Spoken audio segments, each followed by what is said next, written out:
एक पंडित जी की कविता कराते हैं। पंडित जी ने हर विषय को जो है ना बहुत सरल करके बताया। जैसे पंडित जी ने प्रश्न भी कर रखे हैं। सावित्री में पंडित जी ने कविता के कली में कह रखा है, पी लो भक्ति रस का प्याला, रट्या करो राम नाम की माला, अर्जुन सा धर्म गृहस्थी आला, समझते इंसान से न तो पशु बतेरे रहे आनंदी भोग। तो गृहस्थ धर्म का जो गृहस्थी का परम कर्तव्य है, उसके इस कविता में पंडित जी ने जो है ना वहां तो इशारा करे, भाई जुन सा धर्म गृहस्थी आला, समझता है इंसान से, नहीं तो पशु होता है। यानी पशुओं से भी कहण में पशु होता है, नहीं तो पशुओं से भी गया गुजरा है। क्योंकि जिस काम ने पशु करे और उसने मानस करे तो वो उनसे जो है ना गिरा हुआ होगा। लेकिन विद्वानों का काम होता है उस हर एक आदमी को, हर एक जीव को सम्मान देना। इसलिए पंडित जी ने सम्मान देते हुए विद्वानता से उनको पशु बताया। भाई जिस जुन सा धर्म गृहस्थी आला, समझे तो इंसान से न ते पशु बतेरे रहे आनंदी भोग। इस कविता में पंडित जी ने गृहस्थी के मुख्य मुख्य धर्म यूं बताए कि मनुष्य का क्या कर्तव्य है और स्त्री का क्या कर्तव्य है और किस प्रकार से इस गृहस्थ धर्म का पालन होता है। बहुत अच्छे ढंग से जो है ना वो बातें बता रखी हैं जिनको वैसे कहण में तो विलक्षण भी है, क्योंकि सब नहीं जानते और ना जानना चाहते और ना जानना चाहने की कोशिश करते। लेकिन जिस धर्म में जीवन व्यतीत करना हो उसके विषय में जानना चाहिए, जरूरी होता है। हम बच्चे पैदा तो करते हैं और गृहस्थी का पालन भी करते हैं, गृहस्थ धर्म में प्रवृत्त भी होते हैं, लेकिन ना तो कभी यूं जानने की कोशिश करी कि भाई गृहस्थी ने कैसे रहना चाहिए, किस टाइम सोना चाहिए, कितना खाना चाहिए, किस टाइम नहाना चाहिए, कितना भजन करना चाहिए और के कर्म करना चाहिए और के ना करना चाहिए। लेकिन कुछ ऐसा प्रभाव है माया का, भगवान की माया के द्वारा ऐसा जो ना प्रतिबद्धित हो गया यो जीव के होश नहीं और अपने कर्तव्य का कोई ज्ञान प्राप्त नहीं करता। आज भाइयों ने एक नई बात बतावांगे, मेरे ख्याल में शायद बताऊं से विद्वान लोग तो कुछ बात लोगों को रखते नहीं, पर फिर भी कम में बताऊं। आज एक भाइयों ने यूं बतावांगे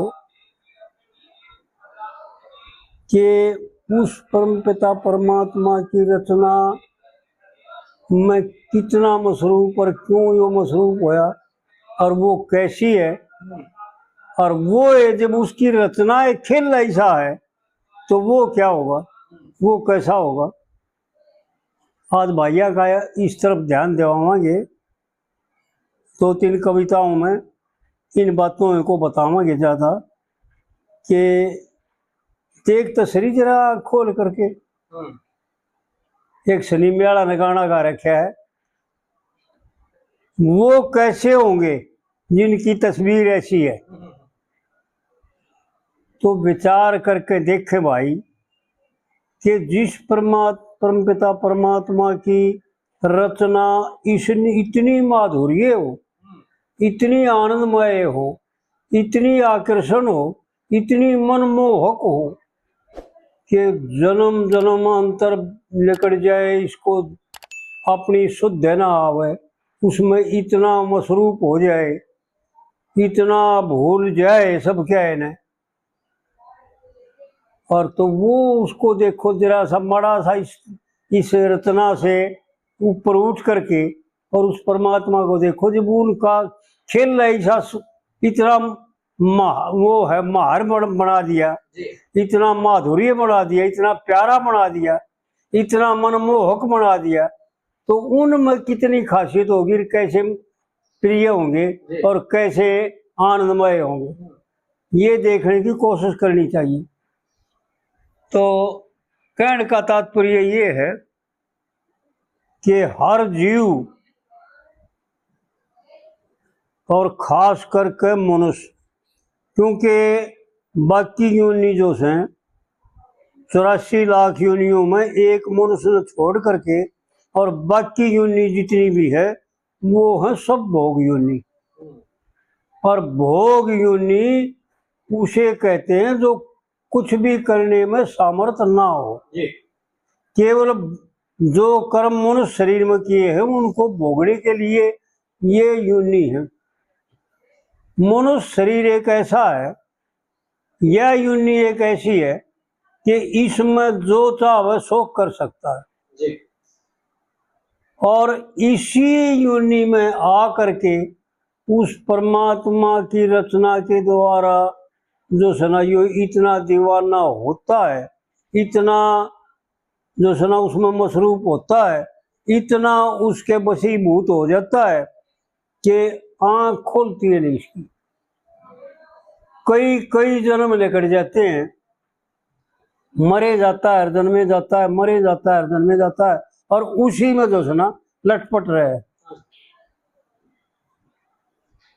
पंडित जी ने गजब करके दिखा रखा है, एक एक बात वो बता रखी है जिसको देखा ना जब गौर कर कर भाई गजब से। नौटंकी में जब यह कविता बनाई पंडित जी ने, अरे आया था ठहरन खातर, हो क्या बात है भाई। ऐसा विद्वान, ऐसा योगी पुरुष, इतना सरल करके समझावनिया मेरे ख्याल में आज तक कोई महात्मा कोई विद्वान नहीं हुआ जितना सरल करके और जितना खुलासा करके उसने समझाया। देखियो मनुष्य शरीर कविता के रूप में सबसे बड़ी खासियत है कि टोक कितने लिया, ऐसे वर्ड टोक लेने बहुत मुश्किल होते हैं। इस मनुष्य शरीर में केवल थका हुआ जीव यानी 83,99,999 योनियों में, या कुर्सी ले ले मेरे ख्याल में इसमें थे और आड़े सी कर ले, नहीं तो माँ खीर माथर आए जाएंगे भाई, मौसम खराब है। इसने और ओरेशन कर लिए थोड़ी, हाँ मैं खाटना और पछन नहीं खाटना और पछन करना है हमारी, यानी 83,99,7,999 योनि, इस एक योनि में अच्छे बुरे जिसे भी करता है उनको भोगने के लिए देख कितनी योनि रची गई, यानी कितनी परेशानी उठानी पड़ी उस परमपिता परमात्मा ने। और किस लिए कि भाई इसका जो है ना बहुत हल्का हो जाए, यो सब पापों से जो है ना मुक्त हो जाए और इस जीव का कल्याण हो जाए, क्योंकि ये जीव जो है ना ईश्वर का अंश है, जीव मात्र ईश्वर का अंश है। पंडित जी ने बताओ में अपनी तरफ से कमी नहीं रखी, जो पीछे करवाई थी कविता उसकी आखिरी कलीम बता रखा, सबके सब जीवों में जो ईश्वर हूं, तो कितना खोल के बताया। सब जीवों में जो ईश्वर हूँ, जीव आत्मा जानो, और मुझसे प्रीति करो प्रेम से, सो परमार्थ मानो। कितना खोल करके बताया कि भाई देख, जीव मात्र का शोषण नहीं करना, जीव मात्र की रक्षा करनी है। क्यों कि तू होता है, इस मैं ही हूं सब जगह। इसलिए हम यूं कहना चाहते हैं कि विचार करके देखें, जरा थोड़ा हाथ दिल में शांति धर के, और यूं देखें कि उस परम पिता परमात्मा की रचना में कहीं बेकार है, कहीं किसी दिक्कत है, कोई किल्लत है, कोई टेंशन है। जब नहीं है तो इस सारी टेंशन का, इन सारी किल्लतों का जिम्मेवार यो जीव है, क्योंकि परमात्मा ने सारा खेल अपने लिए रचा। जैसे हम अच्छे बुरे खट्टे मीठे जितने भी कर्म करते हैं सब अपने लिए करते हैं, दूसरों के लिए नहीं करते। दूसरों का तो बहाना बनाते हैं हम, वैसे बात मारते हैं, झूठ बोलते हैं, कपट करते हैं, दूसरों को ठगते हैं कि भाई यो मैं तेरे लिए करूंगा, मैं यो तेरे लिए करूँ, यो सारा कुकर्म। वो वाल्मीकि ने जब ऋषियों को रोक लिया, घेर लिया, जब वो सप्तऋषि थे, भगवान की कृपा थी और उनका कल्याण होना था, प्रसन्न थे भगवान उन पर, तो वाल्मीकि जी बोले भाई जो कुछ ले रहे हो ना वाला धर दो तार, और ये लत्ते कपड़े भी धर दो। वो बोले भाई ये मार दो रखे से, ये कपड़े हैं, ये चाहिए तो ले ले, पर एक बात बता। बोले हाँ बोल, बुझो भाई तेरे परिवार भी है, और सारी चीज है, भाई बंद माँ बाप सब क्यों थे मेरे, के कौन है मेरे। अगर अच्छा भाई फिर एक बात बता, तू जो या लूट पाट करके ले जा है, ये जीवों को मार पीट करके न दो, एक आधे ने जानते ही मार देता, वो एक आधे के घड़े मार दिए और पीटा कुटी सबकी करता है, ना मानना जो राजी राजी दे दे तो फिर कोई दिक्कत को नहीं। भाई उन तन्यू बूझ जाकर तू अपने परिवार वाला था, भाई वो जो मार तू ले जाता है उसको खा ना वो, अब वो और वो नहीं खाते तो ले जाओ, मैं उनके लिए सारा कर्म करूँ मैं। अब भाई फिर वो न्यू तो बूझ ले, तेरे पाप भी बटा लेंगे वो। तो वाल्मीकि ऋषि ने जाकर के अपने परिवार से यह बात पूछी कि भाई मैं जो धन कमा के ले आऊं छू, वो केवल तुम्हारे लिए करता हूं। बड़ा आसान दिखाता उनको ऊपर, मैं जीवों को दुखी करता हूँ, मारकूट करता हूँ, जान से मार देता हूँ और लूट के लेता हूँ, केवल तुम्हारे लिए। भाई ये बताओ तुम इन पापों ने भी बटाओगे? तो वो सारे के सारे जीव यूं कह देते भाई बात सुन रहे, किसी ने आज तक बटाए है? बटाओ हम तो जब बटाओ जो किसी और ने पहले बटाए हो। भाई जो तू कुमाओ के ले आओगा, कैसे ले आओगा, वो खान के तो हम बने सा खाएंगे जरूर, लेकिन तेरे पाप पुण्यों के जिम्मेवार हम नहीं, उनका जिम्मेवार तो तेरे नहीं बनना पड़ेगा। उसी वक्त वाल्मीकि ऋषि ने त्याग कर दिया कि भाई फिर ऐसी बात से तो मैं अपने लिए करूँ हूँ, थारे लिए नहीं, अब मारे लिए क्या करे। उन्होंने बताया झूठ मत बोल रहे, मारे को ठगे मत, इतनी बहकाई में नहीं आवा, मारे लिए नहीं करता तू भाई, मारे लिए बेशक मत करे, जो कुछ करे तू अपने लिए करे। जब वाल्मीकि ऋषि का एक धक्का लग गया ऐसा, परमात्मा की असीम कृपा थी, परमात्मा ने उनको ऊपर दया करनी थी और उनका कल्याण करना था, ऐसा झटका खाया कि मूर्ख, तू एक प्राणी के लिए इतने कुकर्म करता है, और ये कोई शान भी ना मांग रहे तेरा, ये तन्ने बेवकूफ बताऊं, तन्ने नहीं कोई भाई तू अपने लिए करे है, हमारे लिए क्यों करेगा तू? किसी ने करे हमारे लिए, आप दूसरे के लिए? हर बात भी सही है। उसी वक्त पलट गया और उन ऋषियों के पास आकर के जो है ना, उनसे प्रार्थना करी, उनके चरणों में पड़ गया कि प्रभु मेरे को मार्ग बताओ। और उन ऋषियों ने बताया, भाई तेरे लिए एक का मार्ग है, राम राम रटे जा। तो हमारे महाशय जी ने भी कविता बना रखी है और पंडित जी ने भी कविता बना रखी है, उसमें वाल्मीकि का प्रदर्शन दे रखा है। हमारे महाशय जी ने तो न्यू को रखी है, मर्या मर्या रटते रटते भाई राम निकट गए मुख से। राम राम रटते रटते उल्टा हो गया था, ऐसा बताते हैं कि राम राम की जगह मर्या मर्या लाग गया। लेकिन परमात्मा देखता है, देखे भाव, किन भावों से, किस विचार से, किस स्वभाव से और कितने प्रेम से, तय दिल से और कितनी श्रद्धा से मेरी शरण में आया है कि नहीं आया है, यो सब मेरे लिए करता है कि अपने लिए करता है। जब तक यो जीव अपने लिए करता है, परमात्मा इससे मुंह फेरे रहता है, और जब यो परमात्मा के लिए करता है तो परमात्मा इसको जो है ना अपनी गोद में बैठा देता है और इसके सारे पापों का नाश कर देता है। बहुत दयालु है परमात्मा।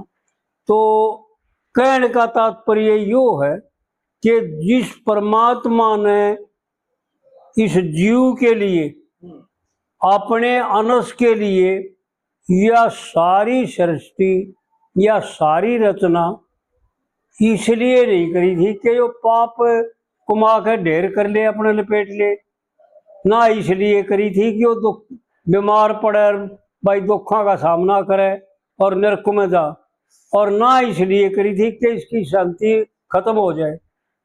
इसको केवल आनंदमय कर्ण खाते, क्योंकि आनंद इसका स्वरूप है।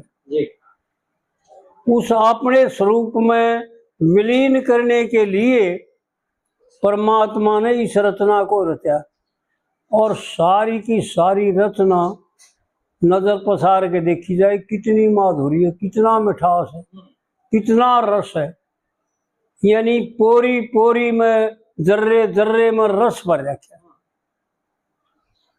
और असलियत तो ये है कि वो गालिब साहब का एक शिष्य था। गालिब साहब बोले, भाई सुना ना कोई बात रहे। अपने चेले ने बोले, जब वो चेला बोले कि गुरुजी एक बात सुनाऊंगा। सुना, बोल क्या कहता है? कि गुरुजी जर्रा जर्रा में ही खुदा है, जर्रे जर्रे में खुदा है। जब गालिब साहब ने सिर मारे और ने बोला, मत कर दिया तुमने। जब वो चेला बोला, गुरुजी गलत निकल गई। अगर सारी तो गलत कह दी, दोबारा मत कहिए। फिर वो शिष्य बोला कि गुरुजी क्यों, जर्रे जर्रे में खुदा नहीं है, परमात्मा नहीं है क्या? ऐसा नहीं है? कि नहीं, ऐसा नहीं है। गालिब साहब बोले, ऐसा नहीं है। तो पर गुरुजी कैसा है? कि जर्रा जर्रा ही खुदा है, जर्रे जर्रे में नहीं, जर्रा जर्रा ही भगवान का स्वरूप है। यो जो कुछ तेरी दृष्टि, हमारी दृष्टि गोचर हो रहा है, जो कुछ दिख रहा अणदिखा हुआ, बाहर भीतर जितना भी जो कुछ है, सब ईश्वर का स्वरूप है। ईश्वर के सिवाय अन्य किंचित मात्र नहीं।